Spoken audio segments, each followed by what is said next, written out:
I welcome you to my channel. Subscribe and listen to my new stories every day. The Friday night air hung heavy as Sarah adjusted her dress in the hallway mirror, her hand deftly swiping a layer of lip gloss over her already polished lips. She looked good, I had to admit, though something gnawed at me beneath the surface of admiration. She'd always been beautiful, but tonight she looked almost different, like she'd stepped out of a magazine and into our hallway. She caught me watching her, her eyes flicking away as she tucked a strand of hair behind her ear. "I'll probably be back late tonight," she said, her voice casually dismissive, as if she were talking to a stranger instead of her husband of 6 years. "Dinner and drinks with friends from work." I forced a smile, nodding. "All right. Have a good time." She responded with an absent, "Thanks," barely glancing back before she disappeared out the door, her heels clicking sharply against the pavement. Something about the moment lingered in the empty space she left behind. The air felt heavier, thick with something unspoken. The way she avoided my gaze, how she didn't linger for a hug or even a casual goodbye kiss. I sat down on the couch, trying to shake off the uncomfortable feeling. Maybe it was nothing, I told myself. But deep down, I knew it wasn't. Our marriage had once been close, secure. We'd been inseparable, best friends before lovers, and I thought we had it all. But over the past year, subtle shifts had crept in. She seemed distant, distracted, always checking her phone or working late at the office. I'd brushed it off as the natural drift that happened over time, the lull of routine.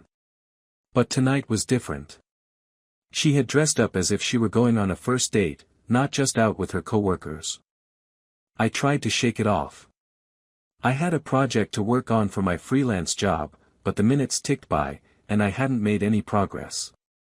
My mind kept replaying that brief exchange by the front door, her polished look, her detached goodbye. I was on edge, torn between feeling like an insecure husband and a nagging suspicion that there was more beneath her casual exit. Eventually, I gave up on work. Leaning back into the cushions, I flipped through the channels, half-heartedly watching some movie that couldn't hold my attention. But then, I heard a faint sound, the buzz of Sarah's phone, left behind on the coffee table. I froze, eyes locked on the screen as it glowed softly, a text message appearing from Mike, work. The message preview was simple but gut-wrenching, "Can't wait to see you tonight." My hand hovered over her phone, my heart pounding. I had always trusted Sarah, even in these last few months when things had felt off. But this? This message turned the simmering suspicion into something undeniable. I picked up her phone, scrolling through the recent messages. What I saw made my stomach twist, a chain of texts between her and this Mike, each one flirtier than the last, punctuated with winking emojis and phrases like, "Last night was amazing and can't wait for round 2. The room felt suddenly claustrophobic, like the walls were closing in. My mind was a whirlwind of questions, disbelief, and anger. How long had this been going on? Why had she even bothered to lie about a simple work dinner if this is where she was headed all along? And why hadn't I noticed sooner? After a few minutes, I placed her phone back on the table, as if setting down something poisonous.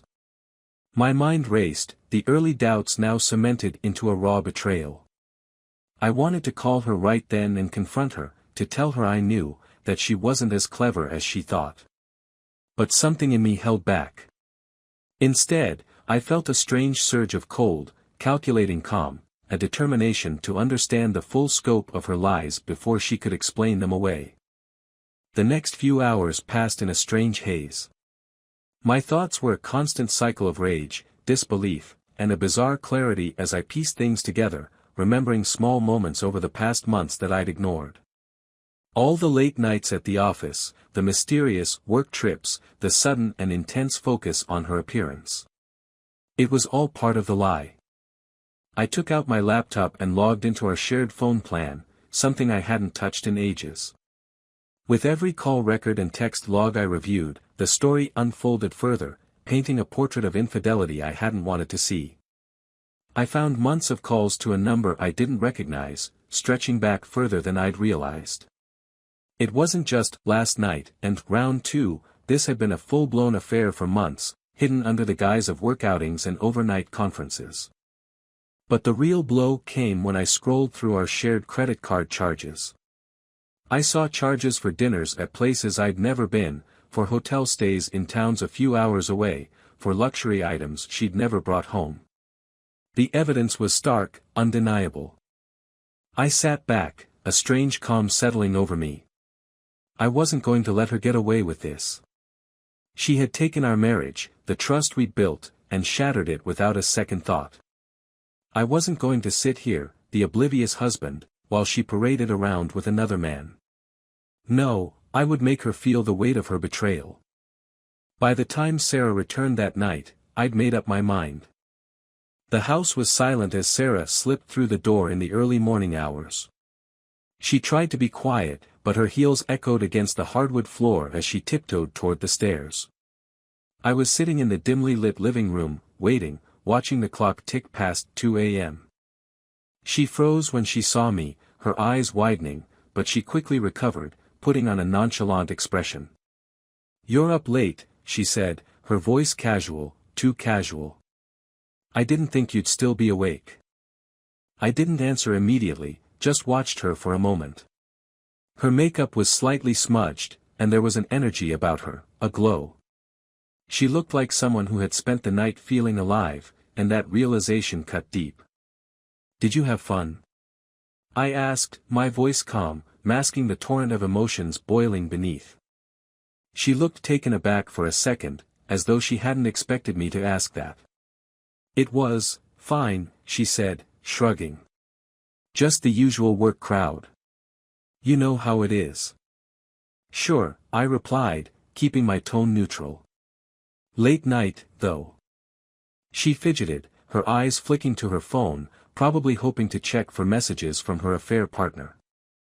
I resisted the urge to call her out right then, to lay everything bare and confront her with the evidence I had spent hours collecting.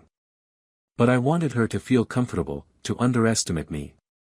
"Yeah, it was a little later than I planned," she said with a small, forced smile.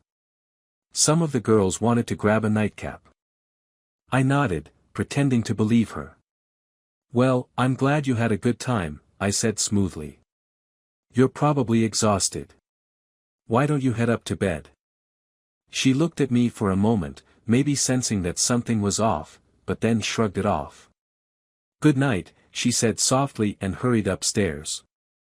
Once she was gone, I sat back, the resolve hardening inside me. I could have confronted her right there, and maybe a part of me wanted to. But I knew the satisfaction would be short-lived.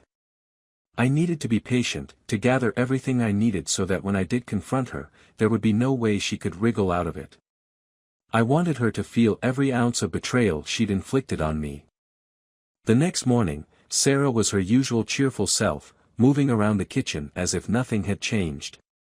She hummed as she poured herself coffee, glancing at her phone every few minutes.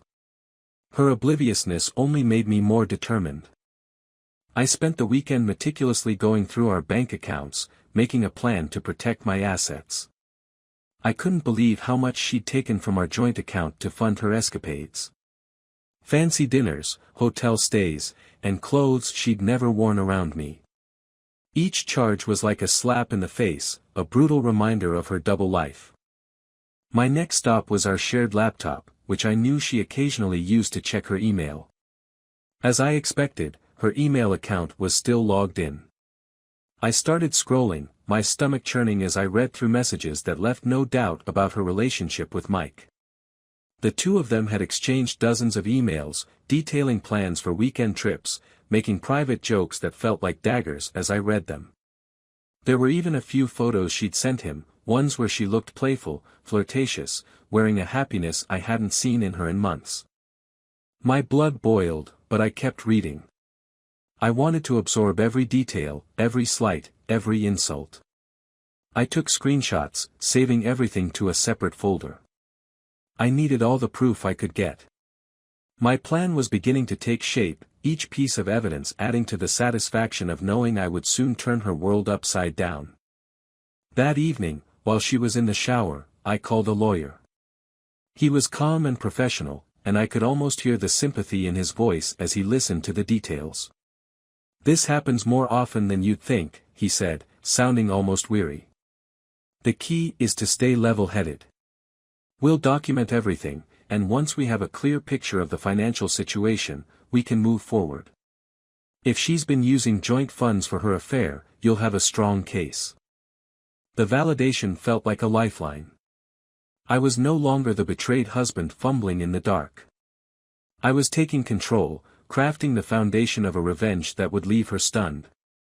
Over the next few days, I followed the lawyer's instructions, gathering bank statements, screenshots of messages, and even some carefully worded emails to confirm a few suspicious charges that had turned up on our credit card. Sarah, for her part, continued on as if nothing was wrong. She spent her days at work, her evenings glued to her phone, occasionally mentioning another late-night meeting. She had no idea I was watching her, that every detail of her lies was now fueling my determination to make her pay for what she'd done. By the end of the week, I was ready for the next phase of my plan. I quietly transferred most of our joint funds into my personal account, leaving just enough to cover her business expenses. I made sure she wouldn't notice the transfer immediately, and if she did, I was ready with an excuse. I wanted her to feel secure, to believe that her deception was still intact. When Friday rolled around, Sarah once again dressed to impress, slipping into a tight, elegant dress, her makeup flawless. She breezed past me with a quick smile, but I could sense her eagerness, the excitement of her double life lighting up her eyes. I wanted to hate her, to rage at the betrayal, but I kept my expression blank, determined to see this through. She was barely out the door before I grabbed my keys and left as well. My lawyer had given me the number of a private investigator, someone who could follow Sarah and provide concrete proof of her infidelity. I made the call on my way to meet the investigator, arranging for him to tail her and Mike, to capture every interaction. It was a strange, surreal moment, handing over the details of my wife's betrayal to a stranger, knowing he'd soon be trailing her, documenting the end of our marriage in pictures and reports. That night, as I lay in bed, I couldn't sleep. I thought about the years we'd spent together, the trust I'd placed in her, the love I'd thought we shared. It felt hollow now, like an illusion shattered by her lies. But beneath the sadness, the betrayal, I felt something else, a fierce determination to reclaim my life, to show her that she'd underestimated me. When Sarah came home the next morning, her makeup slightly smeared, her expression relaxed and carefree, I almost laughed. She had no idea what was coming. The groundwork was in place, and soon enough, she'd realized that the husband she thought was oblivious had seen it all. She slipped into bed beside me, murmuring a soft, "Good morning." I could feel her arm brush against mine, but instead of warmth, it only stoked the fire inside me. This wasn't over. It was just beginning. The next few days passed in a surreal fog, a tense calm that felt both like a countdown and a build-up.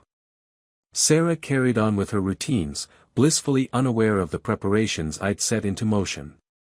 It was incredible to me how easily she compartmentalized her life, flitting between her roles as if nothing was wrong, as if there wasn't a world of secrets she'd been keeping from me. By Tuesday morning, I had a message from the investigator waiting in my inbox. He'd done his job quickly and efficiently, leaving no doubt about Sarah's betrayal. The email included a neatly organized folder of photos, timestamps, and locations. I clicked on the first picture, and there she was, laughing in a dimly lit restaurant, her hand reaching across the table to touch Mike's. There was an undeniable familiarity in the way she looked at him, a warmth and ease that I hadn't seen in our marriage for a long time. I clicked through the rest of the photos, each one sharpening the anger simmering inside me.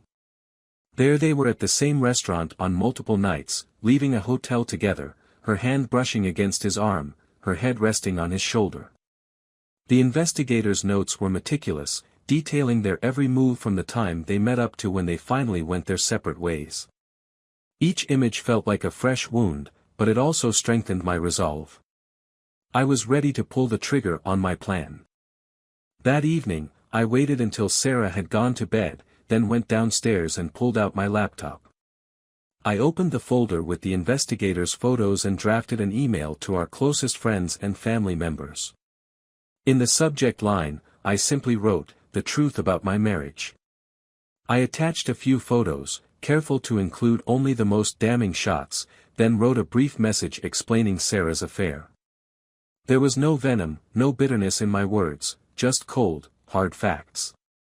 I wanted everyone to understand what she had done, to see her for who she truly was.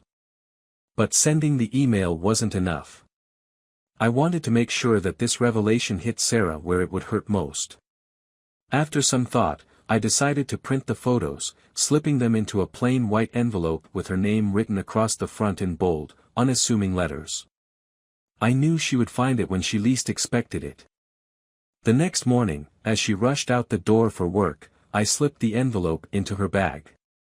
She didn't notice, too preoccupied with whatever excuses she'd planned for another late-night meeting. I watched her drive away, a grim satisfaction settling over me. The pieces were all in place. That night, I waited patiently, my nerves taut as I went through the motions of dinner, a movie, and even a quick call with my lawyer to finalize our financial arrangements.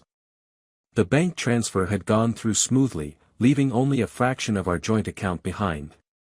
I'd already moved most of my valuables into a safe deposit box, making sure she'd have no claim on anything I'd worked for. When Sarah finally came home, I could tell something was wrong. Her face was pale, her expression stiff as she set her bag down and glanced around the room. Her eyes landed on me, and for a moment, there was a flicker of something in her gaze, fear, maybe, or realization. She took a shaky breath.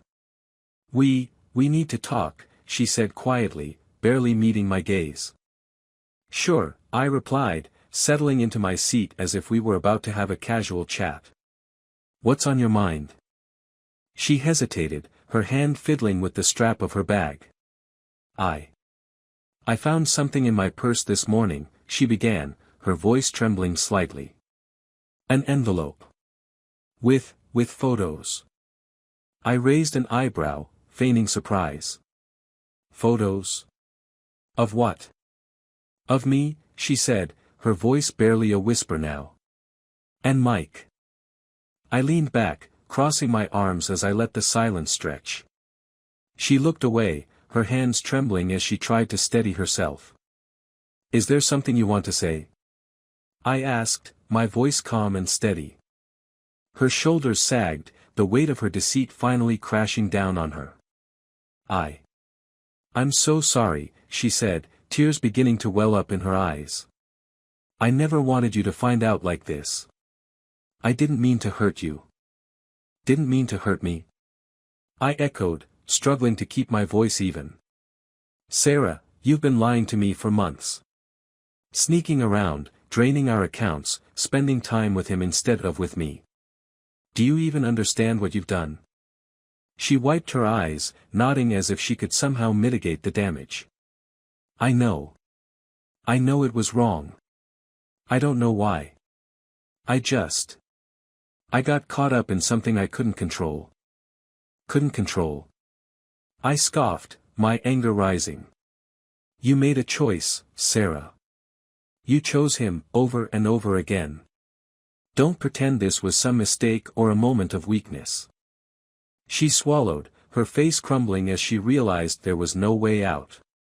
"Please, I don't want to lose you," she whispered, her voice barely audible. Can we work through this?" I stared at her, the audacity of her words almost laughable. "Work through this?" I repeated, shaking my head. "Do you think I'm just going to forgive and forget? Pretend like none of this happened?" She took a step toward me, her hands reaching out as if she could somehow undo the damage. "Please, I love you.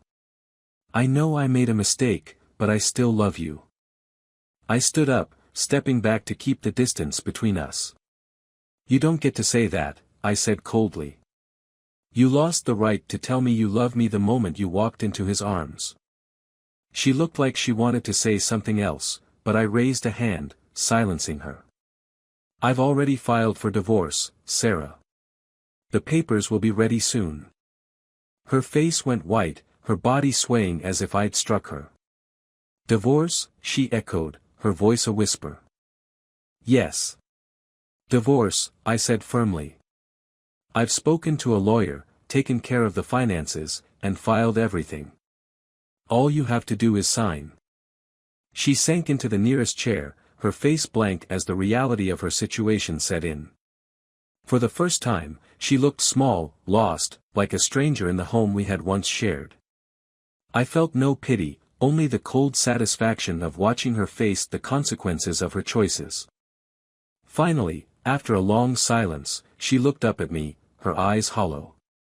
So that's it? She asked, her voice barely above a whisper. That's it, I replied. You made your bed, Sarah. Now you have to lie in it. I turned and walked away, leaving her alone in the silence, the weight of her betrayal pressing down on her. There was no need for any more words, no need to offer forgiveness or closure. She had made her choices, and now she was paying the price. In the days that followed, the house was filled with a cold silence. Sarah and I barely exchanged words, our interactions were limited to the essentials, avoiding each other in the hallways and rooms we'd once shared with laughter and love. I could see the guilt etched on her face, and I relished the weight it must have held on her. But beneath my satisfaction, I felt an emptiness I hadn't anticipated. I thought her betrayal would embolden me, set me free. But the more I looked around the house, the more I felt haunted by our memories together. Her laughter echoed in the kitchen, the warmth of her presence lingering in the hallways, and the quiet peace of lazy Sundays spent together now felt like ghosts. It was a strange, twisted nostalgia that both soothed and tortured me. 3 days after our confrontation, I received an unexpected call from my lawyer. "Hey, William," he said in his usual calm tone. "There's been a complication with your case." My heart skipped a beat. "What do you mean, a complication?" He hesitated. "Sarah's lawyer contacted me. Apparently, she intends to contest the divorce." "Contest?" I scoffed. "On what grounds?" "She claims the evidence you provided is, well, fabricated." I felt a rush of anger and disbelief. "Fabricated?" "You have the investigator's report, the bank statements, the photos." "Yes, but her lawyer insists that she's being framed and that the photos were staged," he explained, an edge of frustration in his voice. "She's arguing you planned this as a setup to get out of the marriage without paying her anything." The accusation was absurd, but Sarah's maneuvering struck me with a clarity I hadn't expected. It wasn't just about the money, she wanted control, a way to twist the narrative, to make herself the victim. This wasn't just a betrayal of our marriage, she was trying to rewrite reality itself. I felt the weight of my next words. "All right," I said slowly. "Then we'll play her game." Over the next few weeks, I threw myself into preparing for the court battle.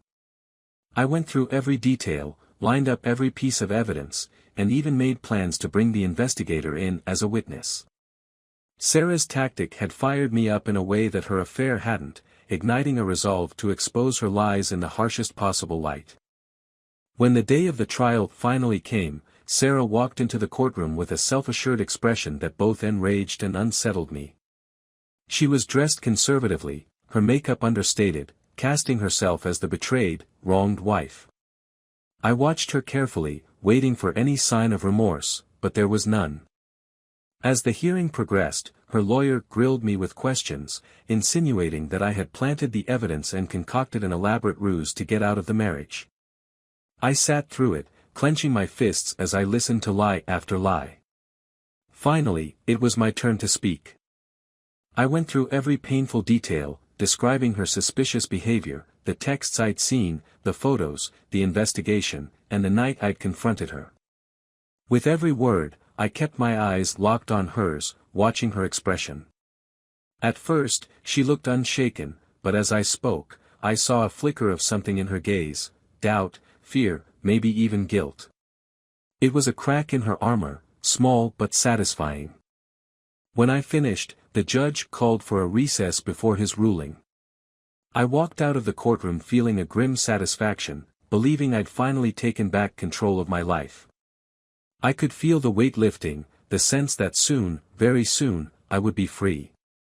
As I was standing by the courthouse doors, my lawyer came over, his face unreadable. "There's someone here to see you," he said quietly. I turned, surprised, and saw a woman standing just outside the courthouse doors. She was holding a small, well-worn manila envelope, her face drawn and nervous. I didn't recognize her, but something about her felt oddly familiar. "Mr. Harrison?" she asked, her voice trembling. "Yes, that's me," I said, trying to place her face.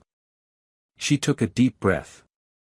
"I'm Rachel," she said, extending a hand. "Mike's wife." The name hit me like a punch to the gut. Mike's wife. The man Sarah had been seeing. "I need to tell you something," she said softly, her voice laced with sadness. "I think we've both been victims of something far more complicated than you realize." We moved to a quiet bench nearby, away from the crowd, and she handed me the envelope. "I found these," she said, her voice tight with anger and hurt. "They're from Mike's things. I discovered them last week." I opened the envelope and pulled out a small stack of letters and photos, and as I flipped through them, I felt my world tilt. Each letter was written in Sarah's handwriting, dated years before our marriage. They were affectionate, almost obsessive, describing moments between her and Mike that I hadn't known existed. In one of the photos, they stood together in front of a small cabin, their arms wrapped around each other, gazing into each other's eyes with the kind of intensity that leaves no room for doubt. Rachel's voice broke into my thoughts. "I think she's been in love with him for a long time, even before she met you," she said quietly. "And I believe he used that to his advantage. Mike, he had a habit of manipulating women." I looked up, shock rippling through me. "Are you saying he used her?" She nodded, her face hard. "Mike always knew how to get what he wanted. When I confronted him, he laughed. He told me he never cared about Sarah, that she was just a convenient distraction." She shook her head. "He's done this before, with other women. I found records, letters from other women, all of them caught in the same web." The truth hit me like a wave, the realization crashing over me. This wasn't just an affair, it was a twisted game that Mike had been playing, with Sarah as his pawn. And now, in a horrifying twist, I realized she might have genuinely believed in their relationship, clinging to the idea of him even as he used her. The room felt like it was spinning as I looked down at the letters, understanding for the first time the depth of the betrayal, both hers and his. And in that moment, I felt something shift inside me, a release of the bitterness and anger I'd carried. Sarah had betrayed me, yes, but she'd been deceived as well, pulled into a web of lies that had destroyed both of our lives. Rachel reached out, placing a hand on my arm. "I don't know what's going to happen in court," she said quietly. "But I thought you deserved to know the truth." I nodded, unable to find the words. Together, we sat in silence, two strangers bound by betrayal, each of us mourning the lives we'd thought we had. When I finally stood up to return to the courtroom, I felt strangely at peace. I was ready to face whatever came next, knowing that no matter what happened, I was free.